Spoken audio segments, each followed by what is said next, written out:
So what Robert Altman failed to do on this one shot, I've never met the man, but my aunt has.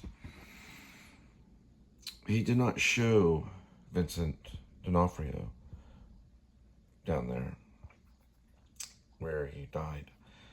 So in this shot, particularly the still, which that's what this is, you can only see Tim Robbins' character who plays the movie executive. Vincent, who's down there, D'Onofrio, is playing a screenwriter. This is very Cain and Abel. The foundation of Judaism is Cain and Abel. Many will argue that. I'm not making any promises. But it all took place over a murder, just like the foundation of Christianity took place over a murder. The murder of Christ. He rose on the third day. Now, Vincent's character, or Vincent the actor, Vincent D'Onofrio, does not rise from the dead. He drowns. He actually is knocked out and drowns. I'll just do screen by screen to show you. So he's a movie executive that was being haunted by the screenwriter that's dead down there. We'll see some shots. That's him killing him. That's probably right after the murder. And that's Vincent D'Onofrio from Full Metal Jacket.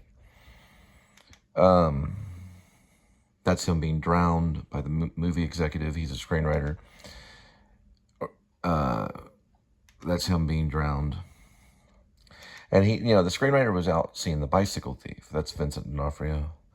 That's Tim Robbins. There they go. So he's telling him, hey, listen, I'm going to get a hold of Larry Levy. I think they call him something different. I say Larry Levy, or they say the word Levy. Levy was someone that was overseeing the movie executive that he despised and did not want to work with Larry Levy. I used to know Larry Levy. He was a good actor. He was at the Actor Studio, Drama School at the New School University. I worked side by side with him, even in a Shakespeare scene, As You Like It. I played,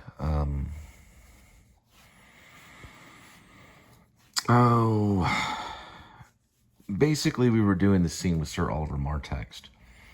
I was directing it as well as acting in it. And Larry Levy was playing, believe it or not, he was playing it in drag. Sir Oliver Martext marries Touchstone. And I was playing Touchstone. I was supposed to be Touchstone back when we did it at UNT, University of North Texas, but I ended up playing Sir Oliver Martext. Then when I went to the Actor Studio, I played Touchstone. And Larry Levy played the farm girl. I forgot her name, but she gets married to Touchstone. And Larry Levy's dead. Larry Levy did not make it through the second year of the Actor Studio Drama School. He died, supposedly of drugs. But anyway, in this scene, the screenwriter dies. So he wants to be a well-known screenwriter. But the movie executive doesn't even give him the time of the day. He doesn't give really anybody the time of the day. To be honest, many of them don't even know I exist or that his character existed or anybody. It's all done by some crazy, chaotic nature of the beast, as they say. Somehow it gets done. But he wanted to be a star screenwriter. He was watching The Bicycle Thief. He walks out. Now, because of his love for cinema, and because he wanted to be a screenwriter, he wanted to get this movie executive's attention, which is played by Tim Robbins. He didn't know how to do it. So we don't know how he did it, but it implies, it indicates, Robert Altman indicates, the director of this movie, the player, he indicates that he sent him postcards that says, that the postcards, basically were written as hate mail.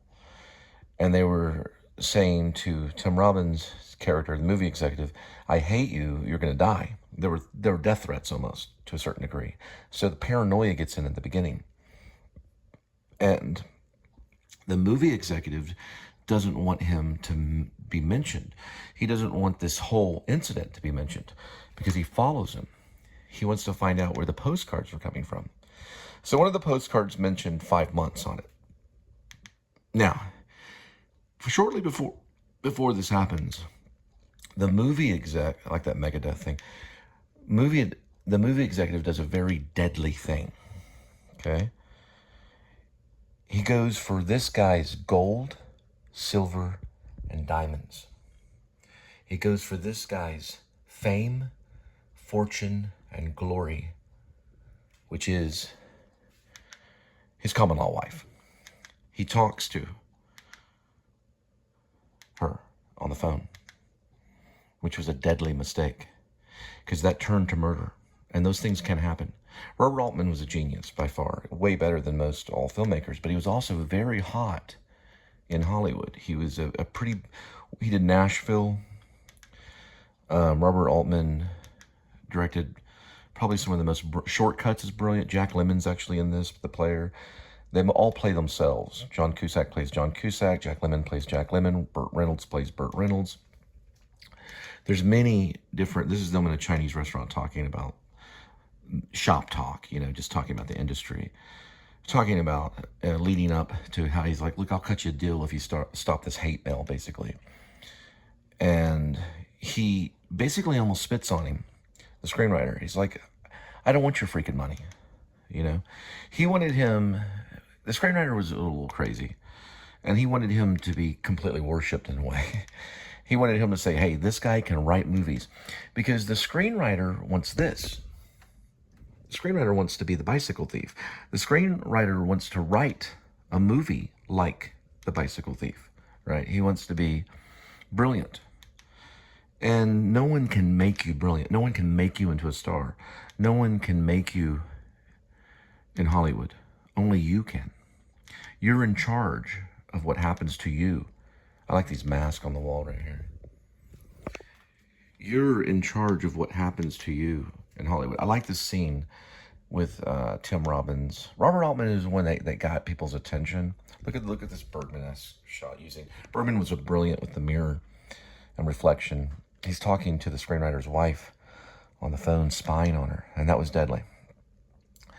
Because that was the guy's fortune. That is worth more than all the gold, silver, and diamonds in the world. And what runs Hollywood? Is it the writer? No. The writer does not run Hollywood. The movie star? No. The movie star does not run Hollywood. Does the producers run Hollywood? No. Does money run Hollywood? No. What runs Hollywood is the female. The female is in charge of Hollywood. She always has been. The female, the woman, runs Hollywood. It's a female-run town. They have to go through the female first. Now, she sees him. You can see right here in the scene. She sees him in the window. She knows he's watching. Robert Altman indicates that. But the female, the lady, is the one that's in control of all of Hollywood. It's a feminine town. Now, we get through all of this, and we get to the murder. And that sets off. It takes place around 30-something minutes. We're going to find out exactly how long it takes to get to the first murder. And also the paranoia sets in once we get the first postcards. That postcard is sent to the movie exec, played by Tim Robbins. Listen, it's not dialogue that runs Hollywood. It's not clear speech that runs Hollywood, okay? It's not acting that runs Hollywood. It's the female. The lady is the one. Because listen, almost all the casting directors are female. A few are men, and they're usually gay men. But most all the casting directors are going to be female. Even the ones in New York are, that run Hollywood. They're the ones that will say yes or no. They will say, this guy will make you money, and this guy will not. That's what they say. Because they're obsessed, ultimately, with money. They're not obsessed with movies like The Bicycle Thief, because it doesn't really make them money other than when they play it again and again. So let's get to the murder. He falls into the car, goes all the way through here, blah, blah, blah. And this will probably be block content. All my good stuff is block content. They'll always block this kind of stuff, even though these are still frame photos. And there's no music in it, really. Not in this particular scene. This will be known as a raw footage upload. We're already at about 9 minutes.